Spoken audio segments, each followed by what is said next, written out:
back to the Late Night with Ed Moore, the third show here at WLJS. And hello to you all for being here tonight. Thank you.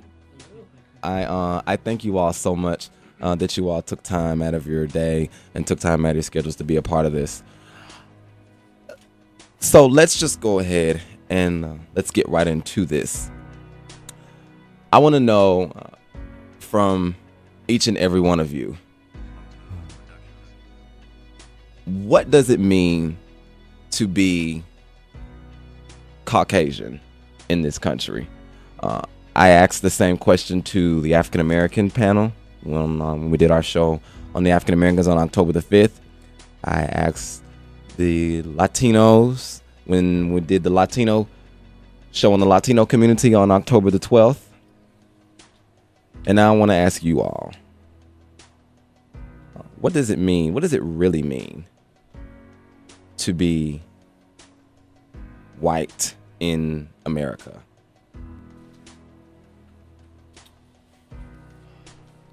Well, I don't look at it that way. I really don't look Mr. at it Jason that A. way. Sumner. I look at it more so as what is it to be an American. I never really put a perspective on the issue of race so much as I'm an American and I'm a part of a large community in this country. So I've personally never looked at it that way. It is an interesting question to divulge ourselves into this evening for educational reasons, but personally, I've never looked at it that way. What do you guys think? I've never been asked that question before, so I have no way to That's answer. true too. Yeah. You said, Tyler, Mr. Tyler Suit, you said you've never been asked that question I've before? never been asked that question before, so I really have no idea how to answer that. So I'll have to agree, just being American really is the best way to look at it. Mm-hmm. What about the rest of y'all? Microphone's getting passed. Well, I'm not originally from the South, but I don't look at it as what makes me white. I look at it as what makes me me. I don't care if I had half an arm that was Latino, half an arm that was black, half an arm with purple. Color isn't... I never really thought of myself, what makes me white? That never formed in my head as a question. It was more of a, what makes me different from this person? You know, what is it about my actions that are different from the actions I see of others? What is it that influences my own actions? Who I think of as inspirational people, who I aspire to be, whether they be white, whether they be black, whether they be Latino, whether they be European. I mean, it just, color wasn't a part of it, you know? I mean, it's just, I'm me. I may be white, but that's just a color. It's not anything important to me. Any of the rest of you all want to speak? Andrew Well, Newsom?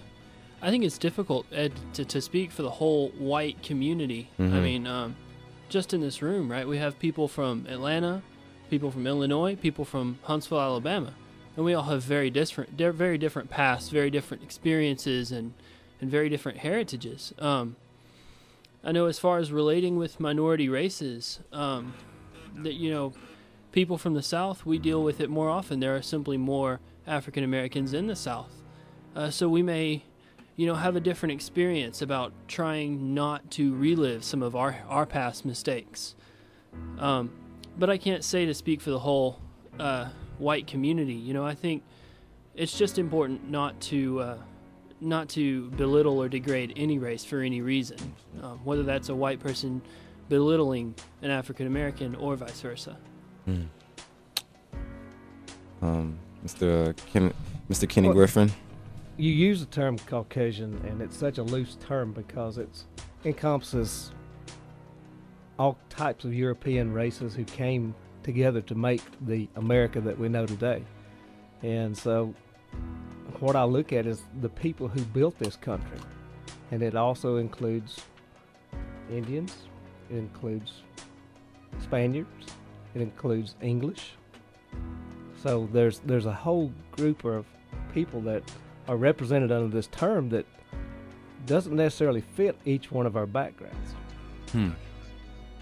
But we use it as a term to group of people, and somehow I think of as the people who have built this country.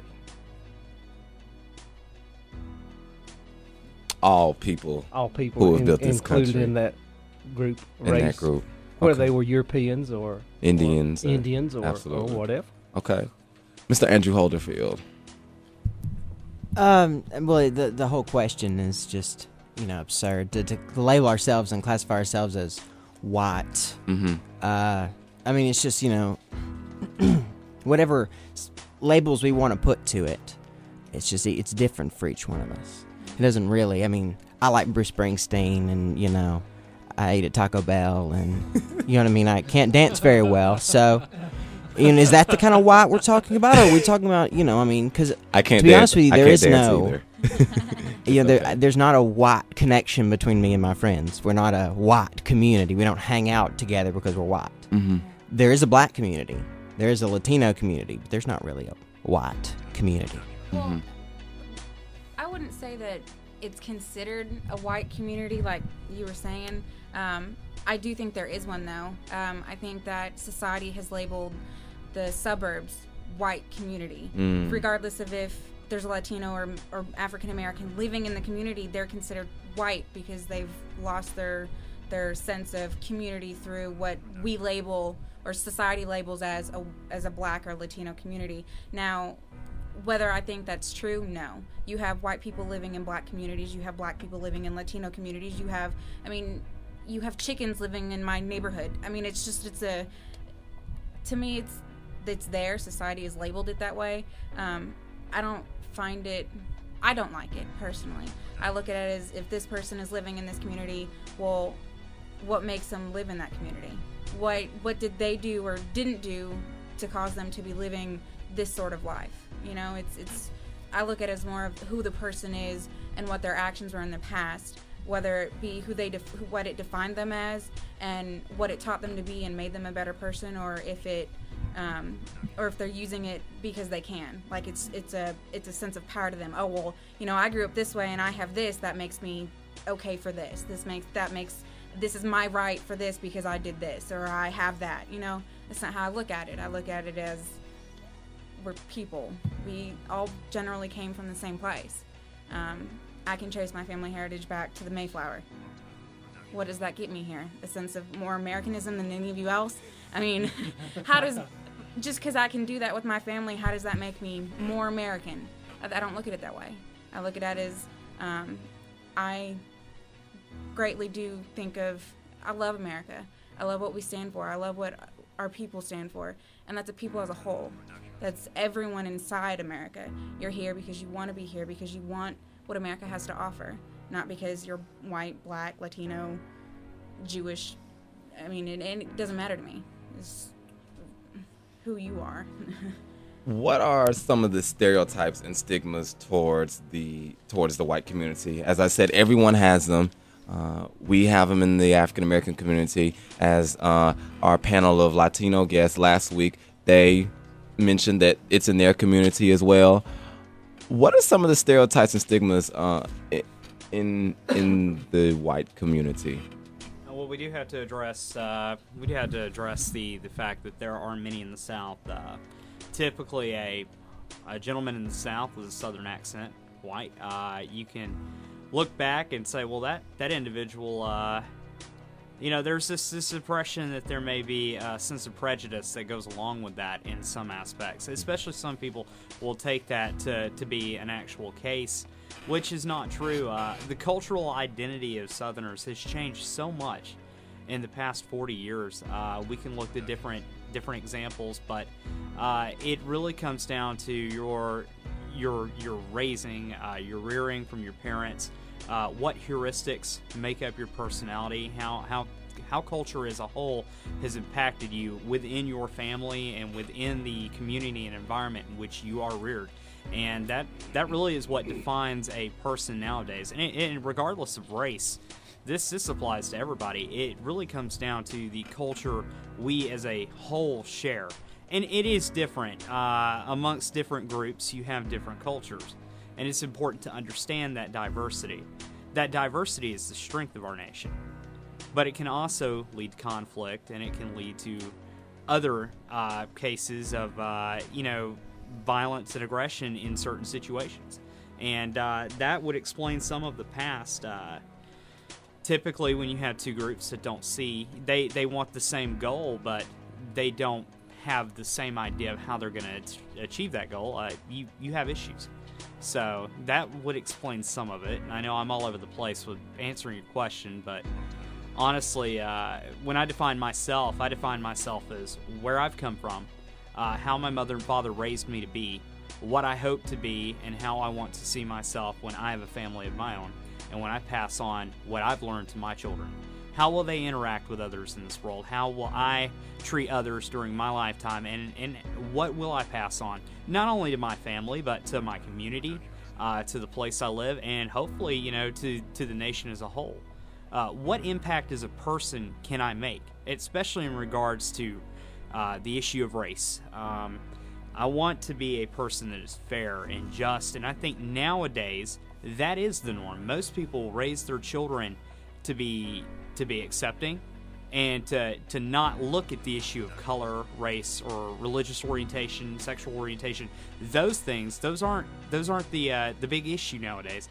Nowadays is what makes me an American, and what issues impact my being an American. What issues impact my community. And when I think of community, I often think it's not about the race; it's about the people who actually live around me. A good example of community here too. When I think of community, I think of our campus community, and it's made up of multiple nationalities, multiple students, races, just a number of things. So, Mr. Kenny Griffin. Well, Ed, you asked what stereotypes maybe that show up and what people think of, and thanks to modern media, television in general, we developed two very distinct, what I'd call possibilities. One is the Archie Bunker stereotype. Archie Bunker. And the other one now is the Honey Boo Boo phenomenon. Oh, Lord, yeah. And I hope neither one of those represent me, but I hope I fit somewhere in the middle. But, it's... Did Archie Bunker, what kind of aura or personality did he present as far as the one is, it's just one white guy on TV? What kind of image did he present for the world as far as white people were concerned? Well, one thing was I think he was a factory worker. Mm-hmm.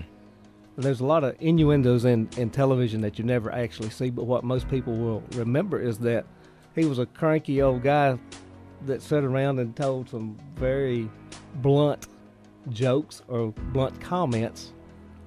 And a lot of us think of, oh, that's my Uncle Rick, or it's my granddad. And it kind of gives you a basis for maybe some of the ways or the things that you were raised and saw when you were raised as a child. And you kind of, I don't know if you were to emulate them, but you copied some of those behaviors. And that kind of developed stereotypes, because now, you think of some guy sitting in a recliner, popping off with some questions and comments that probably wasn't, very kind, but it was all in the name of making America laugh. And I think for people who are outside of that, looked at it and said, all these folks are like that. And now with the Honey Boo Boo phenomenon, I'm thinking it's amazing that people who have very little means will go to a distance to show off what they don't have. I'm sorry, I just slipped. I'm sorry. The connotation, the show just makes you laugh. It really does. And I haven't watched it, but this was an interesting conversation I had the other day with some folks, and they watched the show, and it's highly entertaining. But at the same time, I look at it and I say, well, I don't want to be portrayed as and they're from Georgia. They're from a rural part of Georgia, and I don't want folks to think that everyone in Georgia is like that, because they're not. Georgia is very, very up and coming as far as southern states go. It's an economic powerhouse. And Andrew Holderfield, I want to get your perspective, please. What are some of the stereotypes and stigmas that you feel are towards the white community? Well, I think what you said earlier about Archie Bunker is absolutely correct. People view different parts of the country through the lens of the media. Absolutely.